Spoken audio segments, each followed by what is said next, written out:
माँ,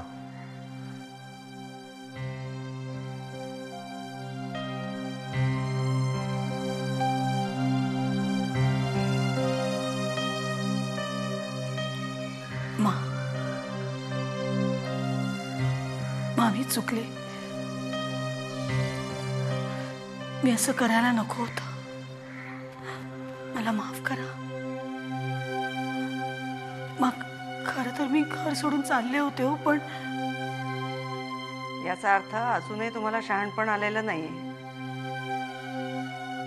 आज तुमची नवी सून घरात आली आणि आजच तुम्ही घर सोडून जाणार होतात. असं माझं हक्काचं घर सोडून मी बरी जाईन? माँ, तुम्ही जो माझा अपमान केला आहे त्याची थोडी तरी परतफेड नको का करायला मी? माँ, मला माफ करा ना. खरं तर मेघना, ही गोष्ट आज आम्हाला सकाळीच कळली होती, पण मंगल कार्यात विघ्न नको म्हणून गोवर्धननेच रोखलं आम्हाला.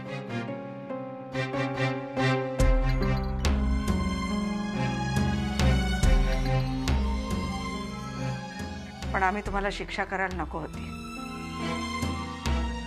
आम्ही स्वतःलाच ती शिक्षा करून घ्यायला हवी होती. कारण आम्ही कितीही समजवायचा प्रयत्न केला तरी तुम्ही आमच्याबद्दल गैरसमजच करून घेत असता. नाही माँ, तसं नाहीये. एक मिनिट.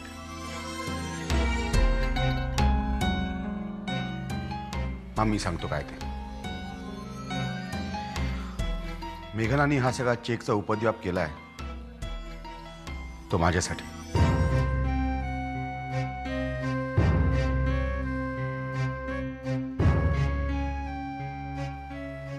हा,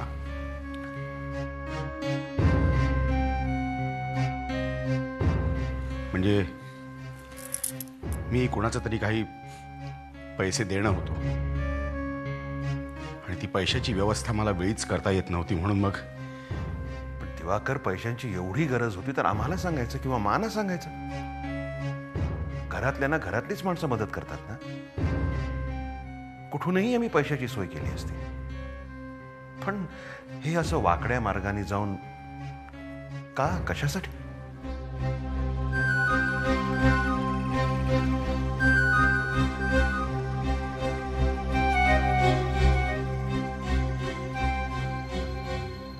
जाऊ दे मग, जे झालं ते झालं. पुन्हा आता असं होणार नाही. भाऊजी,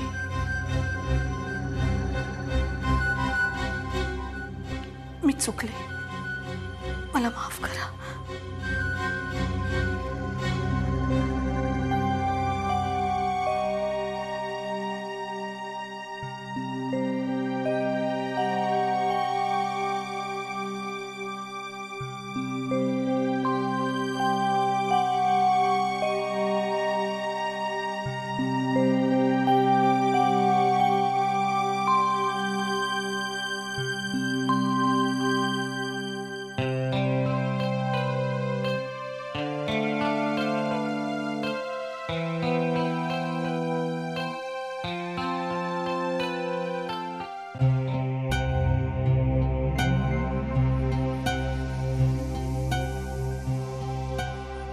गोवर्धन प्रभू, तुमच्यामुळे माझ्यावर आज ही वेळ आली. तुमच्यामुळे माझा मान समोर अपमान झालाय. नाही विसरणार मी हे कधी. पण तुम्ही पण लक्षात ठेवा, तुमची मुलगी याच घरात राहते, याच घरात. तिच्यासाठी मान खाली घालावीच लागेल तुम्हाला. नाक घासत माझे पाय धरायला नाही लावले ना मी तुम्हाला, तर माझं नाव मेघना नाही.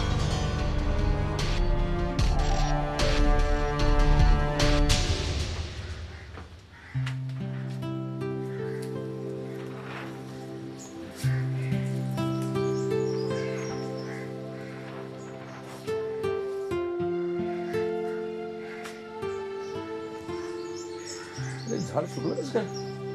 ताई, ताई, काय ते झाड सुकलं कसं काय? दररोज पाणी घालतो, खत पाणी बघतो. अरे काही काही झाडं असतात अशी नाजूक, त्यांना जास्त ऊन चालत नाही, जास्त पाणी चालत नाही, लगेच मलूल होऊन जातात ती. आपल्या मुक्तासारखी. काय मला तर बाई त्याची काळजीच वाटते. लग्नाच्या वेळेला ही पोरगी गेलीच नाही. सगळीकडे चर्चा चालू झाली, मुक्ता कुठे गेली, मुक्ता कुठे गेली. गेली तू कुठं मग? कुणाच ठाऊक, बऱ्याच वेळाने आली म्हणे. आता या अशा विचित्र वागण्याने सगळीकडे चर्चा नाही का होणार मला सांग. ती मेघना तर टपलेलीच असते तिच्यावर. मेघना वहिनी तिचं काही वाईट करू शकत नाही. मी कालच बंदोबस्त केलाय तिचा. म्हणजे सांगेन एक मोठं प्रकरण आहे, त्याबद्दलचा ठोस पुरावा मी महासाहेबांकडे पोहोचवलेला आहे. महासाहेब बरोबर कानोघाटी करते. काल फोनवरून बोलत होतास, ऐकलंय मी ते सगळं. कशाला रे त्या नादाला लागतोस? अशाने ती मेघना बिथरेल आणि तिचा छळ करेल. काही छळबिळ काही करू शकत नाही.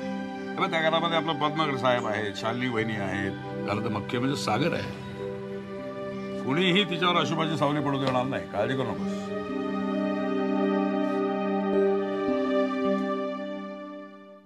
सागर, सागर, सागर, अरे किती वेळ झाला का तुझं? लवकर आवर, ब्रेकफास्ट रेडी आहे. हा आलो.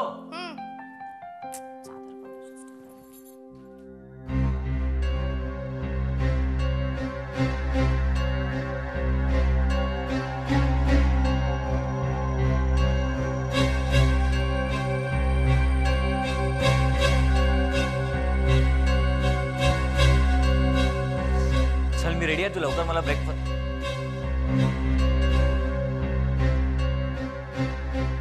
हे सगळं काय? हेच हेच सांगत असते तुला मी सागर.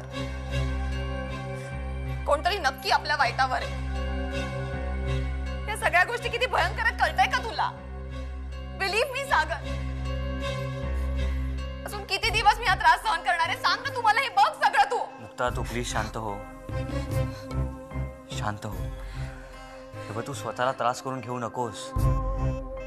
आपल्याला त्रास व्हावा, दुःख व्हावं, हेच तर त्या माणसाला हवंय. मला कळतंय सगळं, पण रोज अशी ही भयंकर गोष्ट होणार असेल तर वाईट तर वाटणारच ना. वाईट कशाला वाटून घेतेस तू? तेव्हा मी सांगतो ते नीट ऐक. तू घाबरतेस म्हणून तर तो घाबरवतो. दुर्लक्ष कर ग या गोष्टींकडे. असं दाखव की तुला काहीच फरक पडत नाहीये. हे सगळे विकृत चाळे ना आपोआप बंद होतील.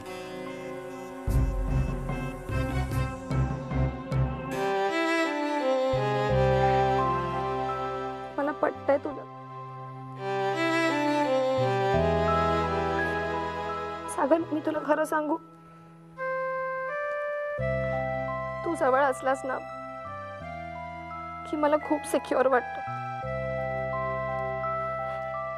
पण तू नसलास की मला सारखी भीती वाटत राहते. तू मला प्लीज प्रॉमिस कर, सतत माझ्या सोबत राहशील ना? माझ्यासोबत.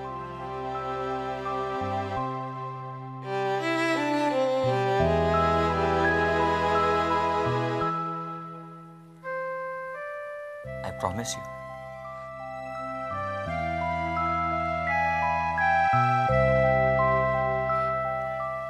चल.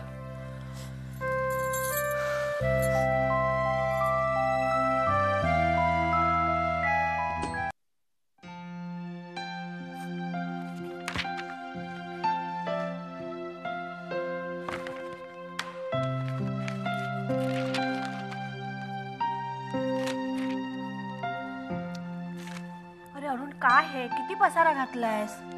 आवर लवकर, मुलं येतील इतक्यात. एक मिनिट गणिकी, इथे लग्नाचे अकाउंट्सच टॅली होत नाहीत. कमाल आहे अरुण तुझी. काल लग्न पार पडलं आणि तू आज लगेच हिशोब करायला बसलास. निकी, इतके पैसे आणायचे कुठून? आपल्या अपेक्षेपेक्षा केवढा तरी जास्त खर्च झालाय. अरे ठीक आहे, लग्न म्हटलं की थोडं इकडे तिकडे होणारच ना. हो, पण म्हणून दुप्पट. आता मला सांग निकी, मानपानासाठी आपण किती बजेट ठरवलं होतं? 50 ते 75,000 रुपये. ऍक्च्युअली किती झालंय माहितीये? हे साड्या, भांडी कुंडी हे सगळं धरून 1,40,000च्या वर जाते रक्कम. अरुण, मला या सगळ्याची कल्पना आहे, पण त्याची चर्चा आत्ता नको ना. आपल्या मुलींच्या मनाप्रमाणे त्यांची लग्न करून दिली की नाही, त्यातच त्याच्यामुळंच आलं सगळं. आणि आपलं नशीब चांगलं म्हणून दोन्ही जावई अगदी उत्तम मिळालेत, हो की नाही? तू हे सगळं आवर, पसारा आवर, मी कॉफी करते.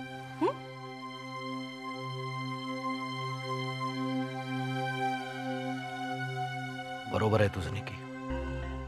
जावईच काय, अशी दोन्ही घरंही नशीब म्हणूनच मिळाली आहेत. पण एक मात्र खरं, आशिष बरोबर आता मुलासारखेच संबंध जोडायला हवेत. तोच त्याच्या बापाचा नक्षा उतरवेल.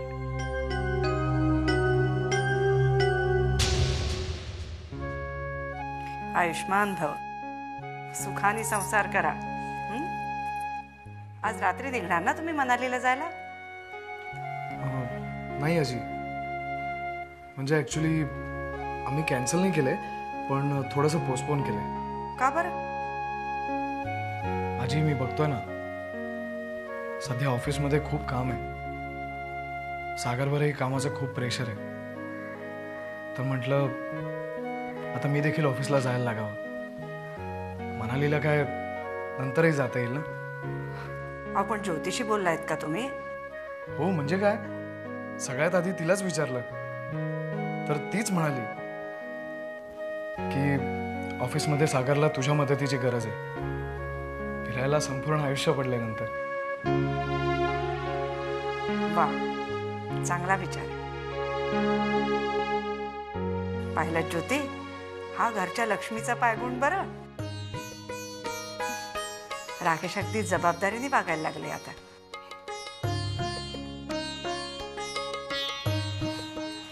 बरं मा, येऊ आम्ही? हो, या.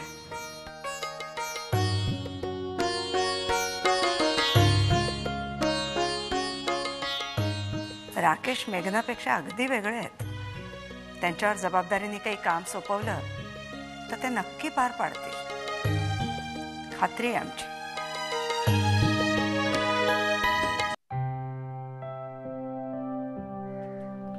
हे बघ, इथे बसली ही. काय ग विनी, आम्ही तुला शोधत होतो. कशाला सांग आता, बोल ना. सांग. अगं हिला ना काल आलेले सगळे प्रेझेंट्स उघडून बघायचे. राकेश आणि ज्योतीचे. कशाला? ते त्यांचे गिफ्ट्स आहेत ना. अरे पण असं काय, मी बहीण आहे ना राकेश दादाची. अगं ओके, एक काम करूया, ते दोघं जण आले ना की तूच त्यांच्या समोर उघड. ओके?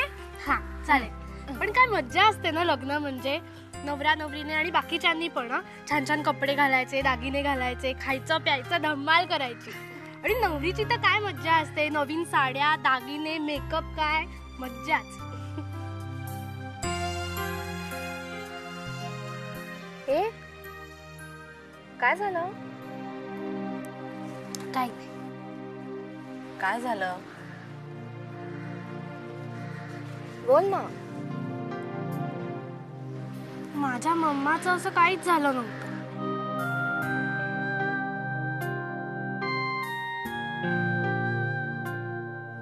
तिचे लाड पण नाही झाले आणि लग्न पण नाही झाले.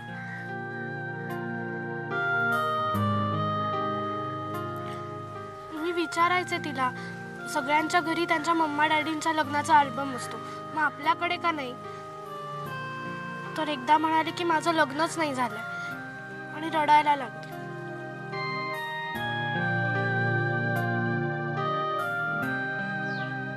जाऊ दे ना विदूला. हे बघ, तू लहान आहेस ना, ह्या गोष्टींचा तू विचार नको करूस. मी लहान नाहीये, सगळं कळतं मला.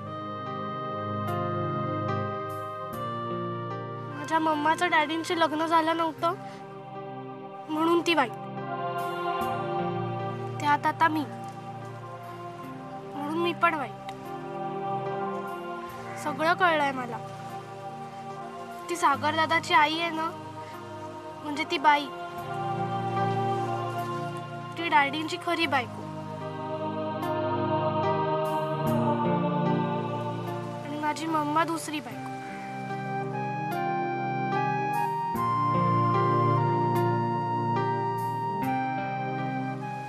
म्हणून माझी मम्मा, मी कोणाला आवडत नाही.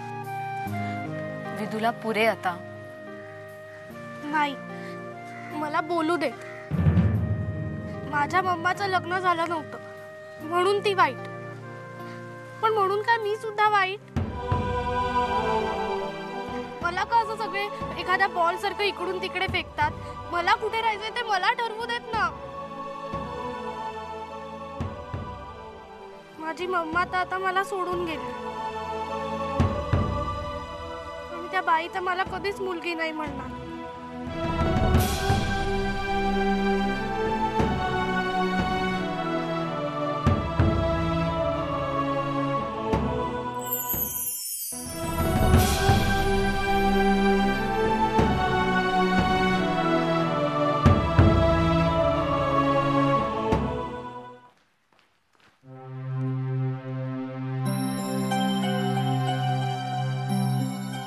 मेघना, माझा ब्लॅक टाय कुठे तुला माहिती का?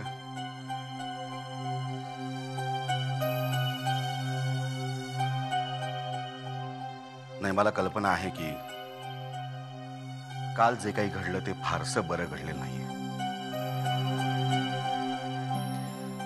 म्हणजे मी कबूल करतो की काल मी सगळ्यांसमोर तुझा असा अपमान करायला नको होता.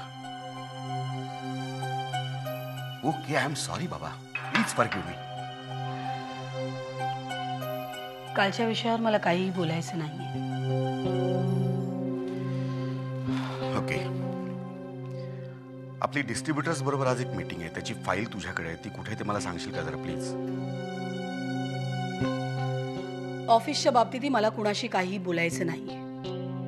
जर ऑफिसला जायला माझ्यावर बंदी घालण्यात आली आहे तर मला वाटतं ऑफिसच्या कुठल्याही विषयावर तुम्ही तुमच्या मानशी बोला. मामा,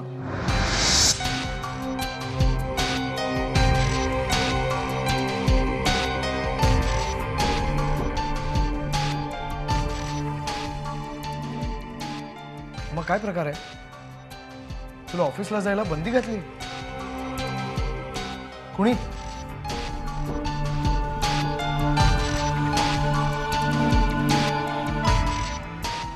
माननी. आजीने? पण का? गोवर्धन प्रभू.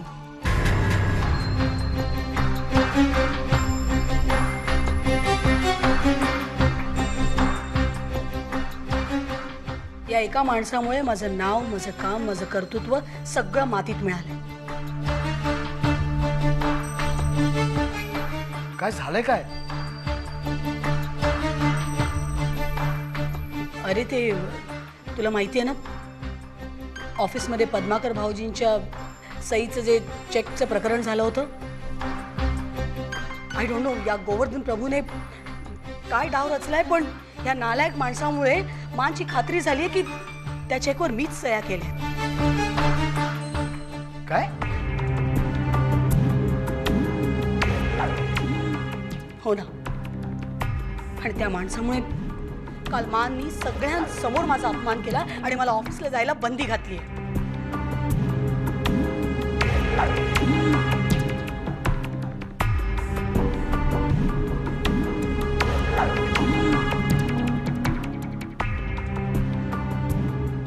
बाबा, त्या गडकरींच्या माणसाची मदत घेऊन तुम्ही त्या गोवर्धन प्रभूवर गाडी घातली.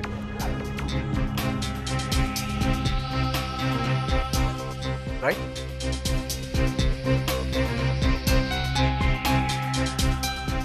तुला कोणी सांगितलं? नाही, ते फारसं महत्वाचं नाही. ते खरं आहे की खोटं?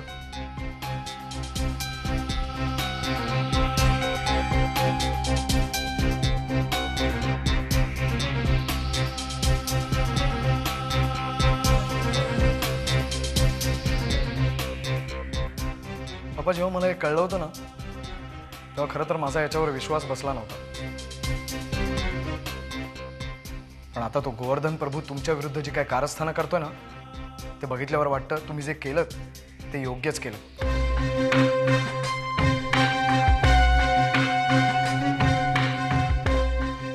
मग you need not go to office. उद्यापासून मी जातो डॅड बरोबर. नाही डॅड, त्या गोवर्धन प्रभूला जीवे कशाला मारायचं?